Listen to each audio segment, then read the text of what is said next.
Selamat datang di channel Gereja Katolik. Sebelum memulai podcast, mari dukung channel ini dengan cara subscribe, like, dan share video ini. Tema podcast pada hari ini saya akan membahas mengenai keutamaan Gereja Katolik. Catatan sejarah menunjukkan bahwa sejak jemaat awal, akibat dari dosa, benih-benih perpecahan sudah ada. Santo Paulus mengingatkan jemaat di Roma dan di Korintus untuk menghindari perpecahan.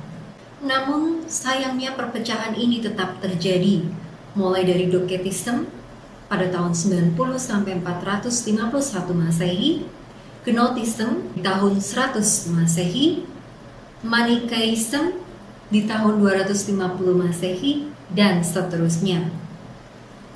Dari buah-buah perpecahan yang terjadi di gereja-gereja di dunia ini, maka timbul pertanyaan, apakah semuanya itu datang dari Tuhan?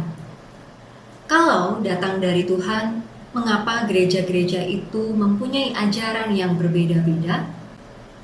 Pertanyaan ini dapat dijawab jika dipahami tentang hakikat gereja itu sendiri. Gereja seperti yang dinyatakan oleh Santo Paulus adalah tubuh mistik Kristus, di mana Kristus adalah kepala dan gereja adalah anggota-anggota tubuhnya. Sama seperti tubuh manusia, semua organ diatur oleh mekanisme tubuh yang bersumber pada otak manusia atau di kepala manusia. Demikian juga dengan gereja. Gereja sebagai tubuh harus mengikuti keinginan kepalanya, yaitu Kristus. Kalau Yesus sendiri menghendaki agar para anggotanya bersatu, maka mereka harus mengikuti. Persatuan ini dikehendaki oleh Kristus sehingga ia dapat mempersiapkan, menguduskan, dan mempersembahkan gerejanya sebagai mempelai yang kudus. Sama seperti perkawinan yang kudus hanya terdiri dari satu mempelai pria dan satu mempelai wanita, maka gereja Tuhan sebagai mempelai Kristus juga harus hanya ada satu dan tidak mungkin banyak. Kristus hanya mendirikan satu gereja, yaitu gereja yang didirikan di atas Rasul Petrus, tercatat dalam Matius bab 16 ayat 18, dan Kristus menghendaki gerejanya tetap satu agar menjadi saksi hidup bagi kesatuan antara dirinya dengan Allah Bapa, tercantum dalam Yohanes bab 17 ayat 20-23. Sama seperti Kristus tak mungkin menyangkal kesatuan antara dirinya dengan Allah Bapa, maka Kristus pun tak mungkin menyangkal kesatuan antara dirinya dengan gerejanya.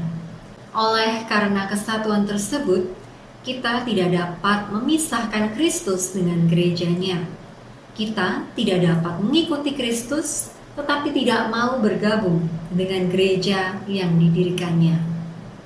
Gereja yang didirikan oleh Tuhan harus mempunyai tanda-tanda satu, kudus, katolik, dan apostolik.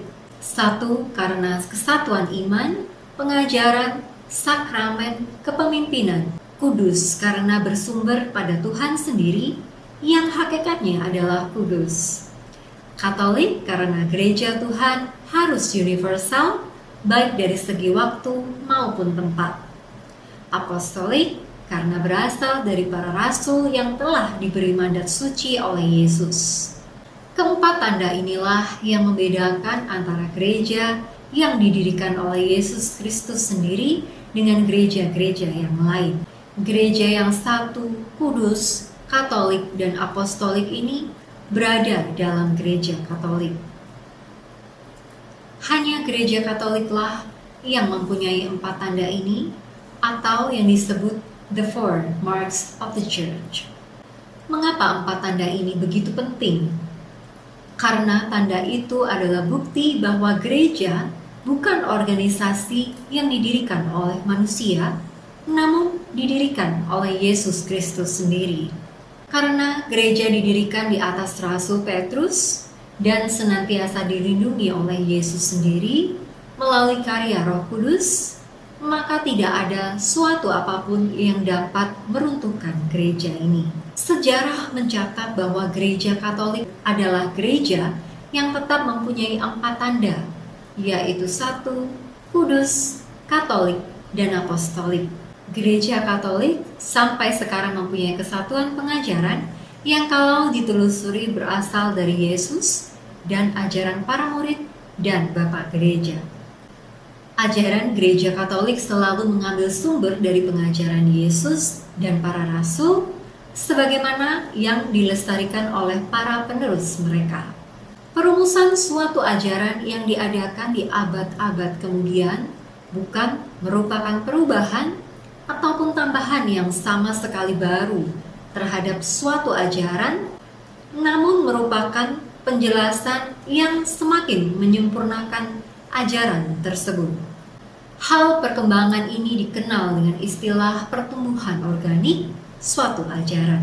Konsistensi ajaran gereja dapat dibuktikan dari segi waktu maupun tempat. Gereja Katolik di semua negara dan juga di masa apapun juga mengajarkan hal yang sama. Demikian pembahasan mengenai keutamaan Gereja Katolik.